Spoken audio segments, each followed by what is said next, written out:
Olá, olá, espero que você se encontre bem. Começamos aqui a aula 12 sobre macrodivisão do território brasileiro, é, que vai ser uma aula um pouco diferente das demais, porque aqui o foco vai ter um viés mais da que a gente chama de geografia física, né? Apesar de tudo estar muito, já termos, né, falado sobre alguns aspectos da geografia física, nesse momento aqui vamos focar muito nele, tá? E fazer alguns apontamentos em relação às questões sociais, políticas, culturais. Mas aqui o foco vai ser esse.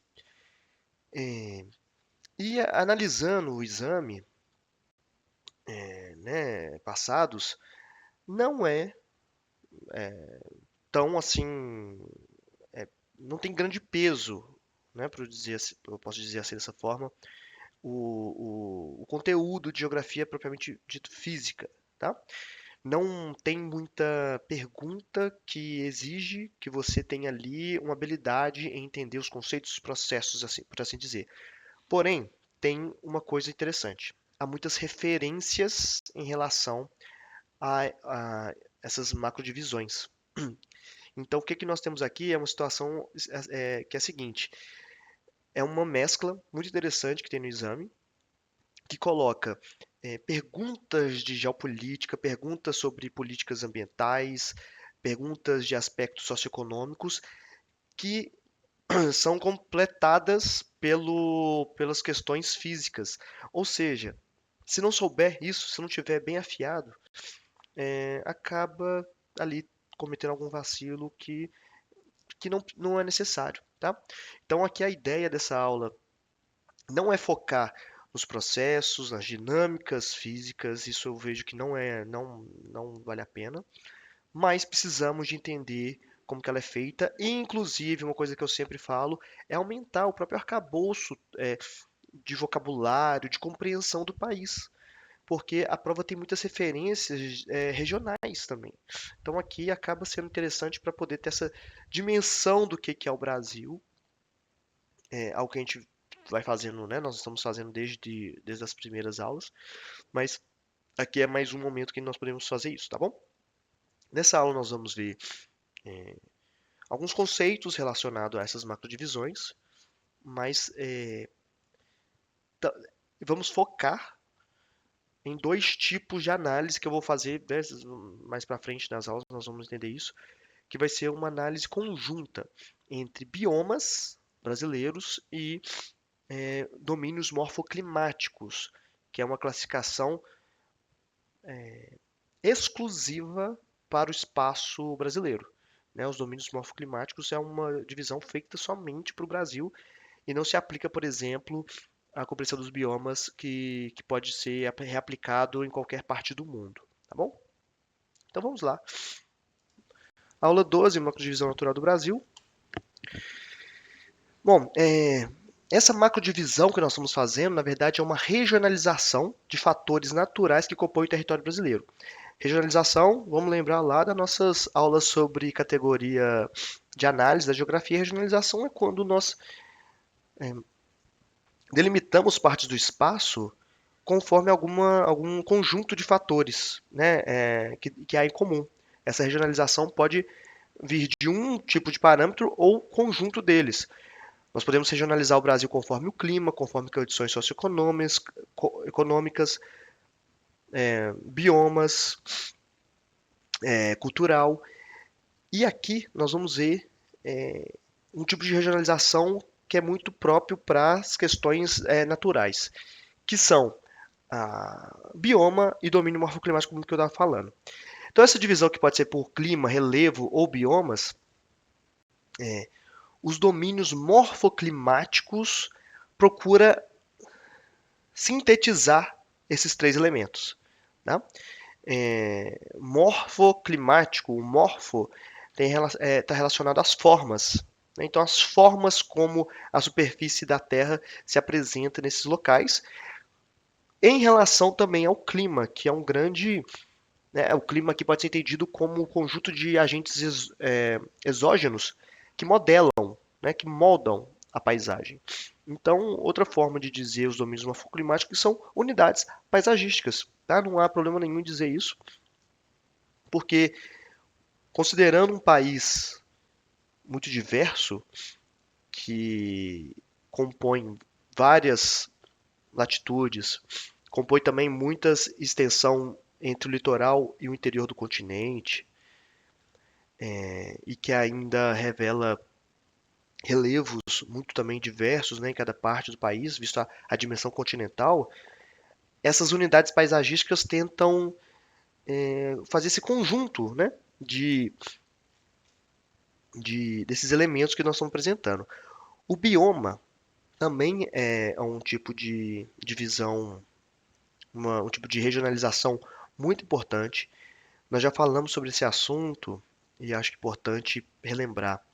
O bioma é o conjunto, né, de ecossistemas unindo fauna e flora. Então, se isso confunde muito, né?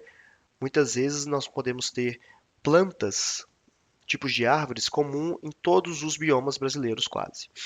Mas tem que pensar no ecossistema, ou seja, como que aquela árvore está inserida naquele contexto, relacionando com quais outras árvores, quais tipos de mata que ela está, e ainda relacionar com a fauna.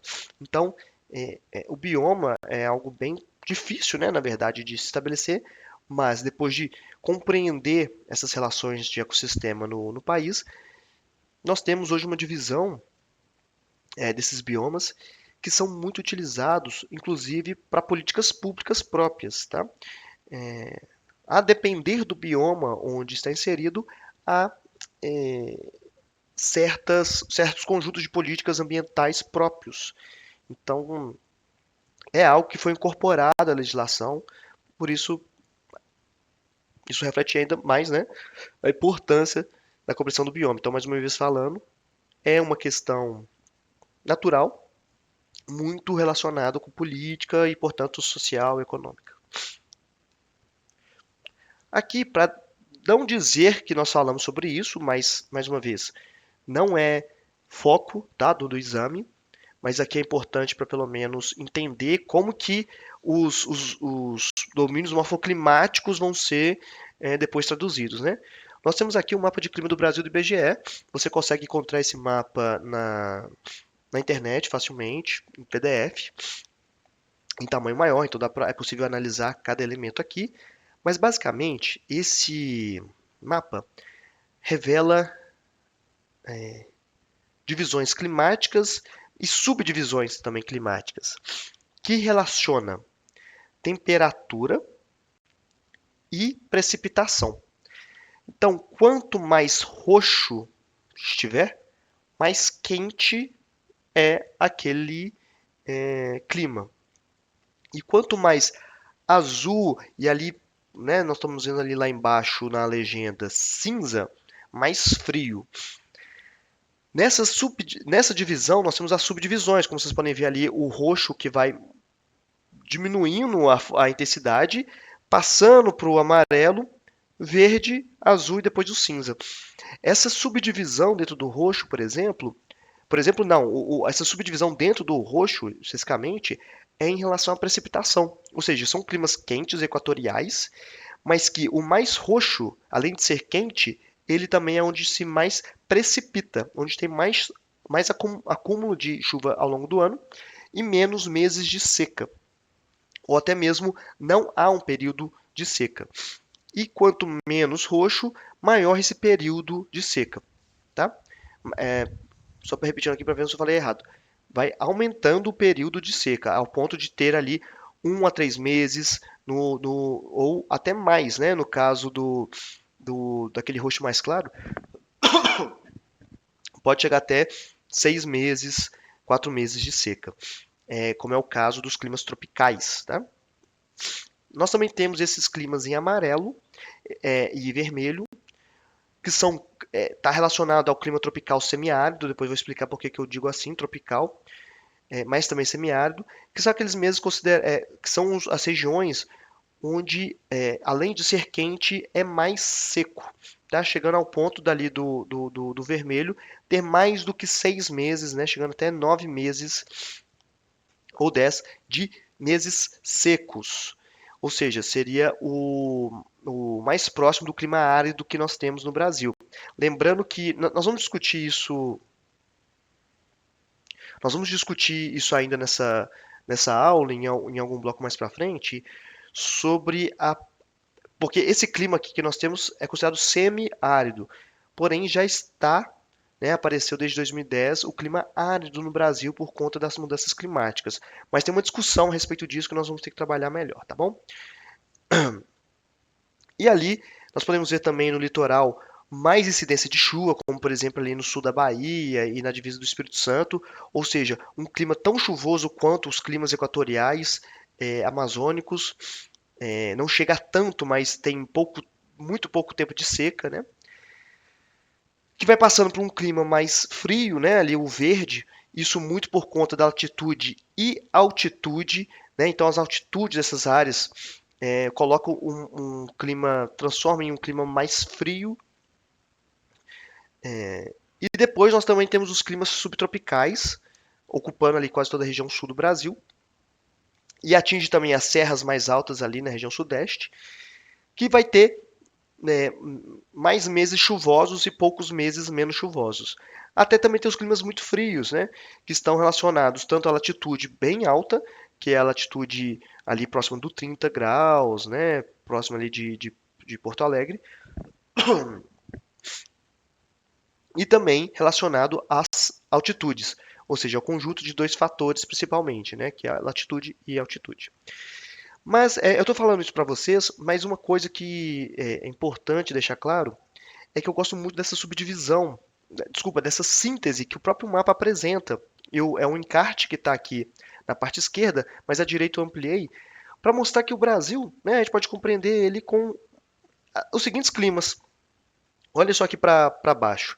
Nós temos o clima equatorial, que ocupa ali grande parte da Amazônia, o clima tropical em zona equatorial, o clima tropical nordeste oriental, o clima tropical Brasil Central e o clima temperado. Ou seja, é uma forma diferente de classificar esse conjunto de subdivisões.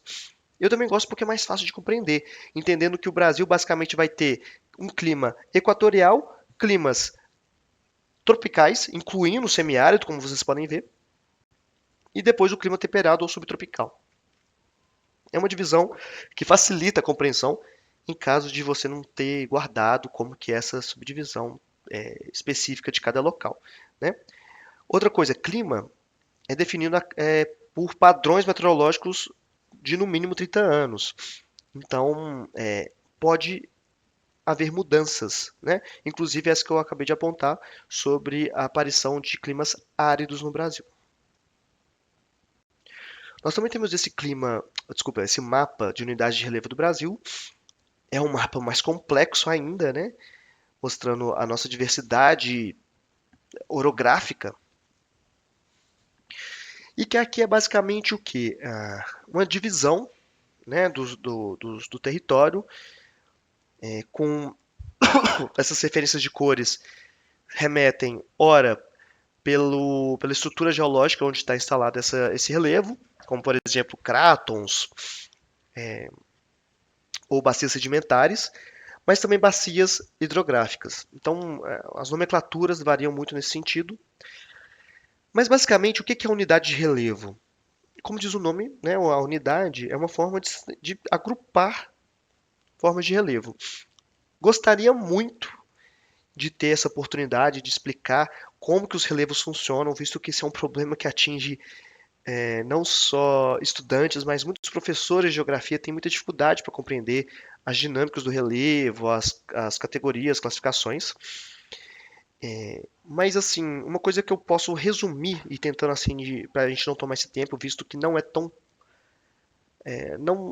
importante assim para o nosso exame, né? Então eu só vou aqui resumir. É que as unidades de relevo se resumem no Brasil em três tipos, tá? No Brasil em três tipos: planaltos, depressões relativas e planícies.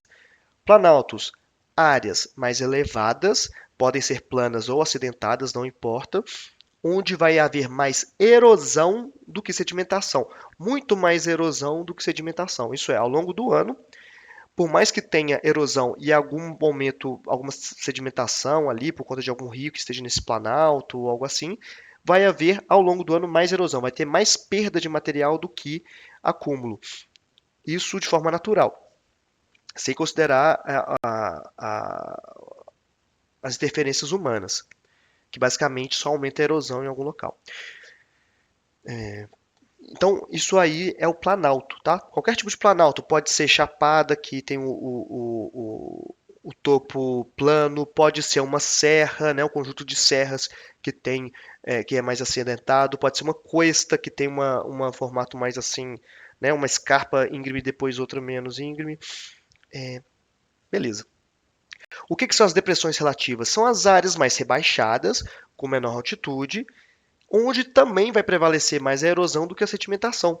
Então, por exemplo, o Vale do Rio São Francisco é cercado por planaltos, né, que nesse esse roxo aqui no meio do mapa, é cercada de planaltos. Esses planaltos estão sendo erodidos e estão sendo depositados nessa depressão, no caso desse conjunto aí do Rio São Francisco, mas mesmo assim há mais erosão do que a sedimentação, ou seja, o rio está carreando esses sedimentos em direção ao mar, até chegar ali nas planícies próximos ao litoral. Ou seja, depressão é a mesma coisa que um planalto em relação a mais erosão do que sedimentação, mas são áreas mais rebaixadas, estão cercadas pelos planaltos, né? Por isso, depressão relativa é em relação aos planaltos no entorno, diferente de depressão absoluta. Depressão absoluta é que está abaixo do nível do mar, mas não existe no Brasil, tá? Depressão absoluta existe em casos de criado, né? Como no caso da Holanda, que tem o- os polders lá, que foi um avanço sobre o mar, mas também existem formas naturais de depressão absoluta, que não é o nosso caso. E ainda nós temos as planícies. As planícies são áreas naturalmente mais rebaixadas e geralmente mais aplanadas, onde vai haver mais sedimentação do que erosão ao longo do ano. Então presta atenção, isso aí é a diferença. A planície é onde tem mais sedimentação. São geralmente áreas perto de grandes rios, nas áreas litorâneas, ou no caso do Brasil, nós temos a maior planície que nós temos, né, maior planície contínua que nós temos no Brasil é o Pantanal. Então, quando a gente chegar lá nesse bloco, eu vou explicar como que essa planície foi formada, tá? Porque ela tem mais a ver com estruturas tectônicas do que, por exemplo, agentes exógenos, como é o caso dos rios ou litoral, tá? Mas isso aí é basicamente como que funciona, né, as unidades de relevo.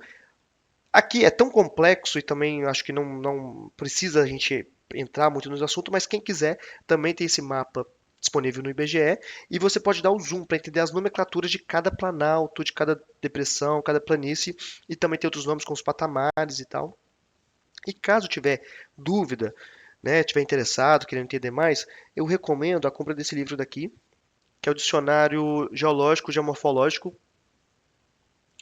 do Antônio Teixeira Guerra. É um livro muito interessante porque talvez seja o livro que eu mais confio em relação às termologias da geografia física, principalmente em relação ao relevo. Existe também, né, nos termos, algumas explicações de diagrama, mas mais uma vez dizendo, não é foco do exame.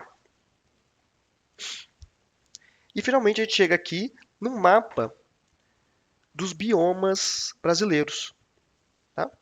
Isso aqui são os biomas brasileiros, a saber, Amazônia, né, em verde claro, Caatinga, em amarelo, em vermelho, o Cerrado, aquele verde mais clarinho, né, mais fosco, a Mata Atlântica, o Pantanal, em roxo, e o amarelo mais fosco, o Pampa. Esses são os biomas brasileiros. Aí nós temos os sistemas costeiro marinho, que também não deixa de ser o conjunto de fauna e flora. Mas o que precisamos de entender aqui que essas são as grandes divisões dos biomas brasileiros. Existem subdivisões, e aí só para a gente falar rapidamente deles. O mangue, por exemplo, que ocupa quase toda a costa brasileira. Os campos rupestres, que ocupam regiões planaltos, né, de grande altitude e de solo pouco desenvolvido. E também tem divisões regionais, né, nomenclaturas regionais específicas de cada local. Mas esses aqui são os biomas oficial, né, oficialmente no Brasil. E nós poderíamos, por exemplo, entender esses mesmos biomas e incluindo outros no mundo inteiro. Ou seja, é uma, é uma forma mais genérica, mais universal de se classificar o conjunto de fauna e flora no mundo todo, né? Claro que com alguns nomes mais técnicos, como a Amazônia, que passa a ser uma floresta equatorial, o Cerrado passa a ser savana, a Mata Atlântica, que passa a ser uma mata ombrófila fechada, os Pampas, que passam a ser campos de pradarias, por exemplo. Enfim, essas divisões que têm nomes mais universais, né? Aqui só algo, né, um conceito básico de- da biologia, na verdade, né? Que são os níveis de organização de ecossistema, que nós temos ali a divisão, né? A primeira, o organismo, o indivíduo, que seria aquele animal, a população, que é o conjunto daqueles animais que estão em relação, a comunidade, que envolve aqueles animais que estão muito relacionados à cadeia alimentar na qual esse organismo se insere, o ecossistema, que reúne não só essa comunidade, mas também interagindo com os meios abióticos, como os rios, relevo, chuva, calor, etc. O bioma, que seria o conjunto de ecossistemas mais ou menos semelhantes. E finalmente a biosfera, que nós já falamos o que é biosfera, né? Que é a esfera que é o conjunto da litosfera, da hidrosfera e da atmosfera. E aqui chegamos finalmente na ideia dos domínios morfoclimáticos, que é uma regionalização, como eu já disse, paisagística, elaborada pelo geógrafo Assis Absaber, um geógrafo, né, que atuou no Brasil por muito tempo, brasileiro, descendente de libaneses, que morreu também recentemente e antes disso, algum pouquinho tempo antes, entregou toda a obra que ele já fez, né, para a universidade para ser publicado, né? Então, alguém que contribuiu muito aí para a compreensão da geografia física no Brasil e também pelas contribuições em relação ao meio ambiente, né? Que ele tinha essa grande preocupação também. E aí, essa daqui é o resultado, né, da divisão que ele faz dos domínios morfoclimáticos. Como eu disse, é uma divisão que só funciona no Brasil, porque ele estava pensando, né, na nossa forma ali de categorizar nossas paisagens em grandes unidades. O que resulta é os domínios amazônico, cerrado, caatinga, mares de morros, araucárias, pradarias e as faixas de transição. Essas faixas de transição, nós vamos ver elas não deixam de ser importantes, mas é interessante ver que há não há uma semelhança, mas ao mesmo tempo há diferenças entre a divisão dos biomas, como a gente pode ver aqui, né? Alguns são mais parecidos. Eu acho interessante ter colocado esses dois mapas para a gente poder ver isso assim para a par, né? O amazônico não inclui todo o bioma Amazônia. Aí a gente tem um cerrado ali também que não inclui todo. A caatinga, a, o bioma da Mata Atlântica é subdividido, né? Ele tem aqueles mares de morros, mas o Alcides Abissab colocou a mata de araucárias dentro da Mata Atlântica. Lembrando que uma divisão não de biomas, mas de vegetação especificamente falando, há uma diferença, tá? Quando se fala sobre vegetação, por exemplo, diferente do bioma, vai aparecer próximo ali do que a CESAB chama de araucária, de mata mista, por exemplo. Tá? Nós vamos falar sobre cada, cada domínio, cada bioma melhor, e aí eu vou lembrar de falar isso para vocês, mas é diferente, né? A mata mista é diferente da mata atlântica. As pradarias e os pampas também quase que relacionam, mas estão diferenciados também, tá? Mais uma vez falando, esses biomas, o mapa de biomas é usado legalmente para algumas políticas ambientais, tá? Quando nós vamos fazer o processo de licenciamento, muitas vezes nós temos que considerar qual bioma está inserido para ver se existem leis específicas para aquele bioma, né? E para finalizar a aula de hoje, para a gente, né, tentando entender aí todo esse complexo de macrodivisões que estamos falando, coloquei aqui o mapa de biomas, o mapa de clima e o mapa de relevo. Então nós temos aí, né, o bioma que nós acabamos de falar, o de climas, com essa divisão entre subtropical, tropical atlântico de altitude tropical. Esse tropical sem, tipo, advérbio, né? É o tropical também conhecido como típico. O semiárido e o equatorial, né? Então esses são os grandes grupos climáticos do Brasil. E ainda nós temos as grandes subdivisões de unidades de relevo no Brasil. Como vocês podem ver ali, nós temos basicamente mais, né, nós temos os planaltos em grande parte do país, cercando as depressões relativas, né, nessas divisões, aí, igual eu falei para vocês ali a Grande Depressão ali que envolve o Rio São Francisco, e as planícies. As planícies no Brasil são menos numerosas em relação ao, a dimensão que elas ocupam no país. Como podem ver, grande parte delas está relacionada a rios e ao mar. Então, o Rio Amazonas, né, tem e outros aí da rede hidrográfica dele são grandes planícies, onde há mais deposição do que erosão. No litoral, visto o próprio processo de deposição que o mar faz, né, nesses locais,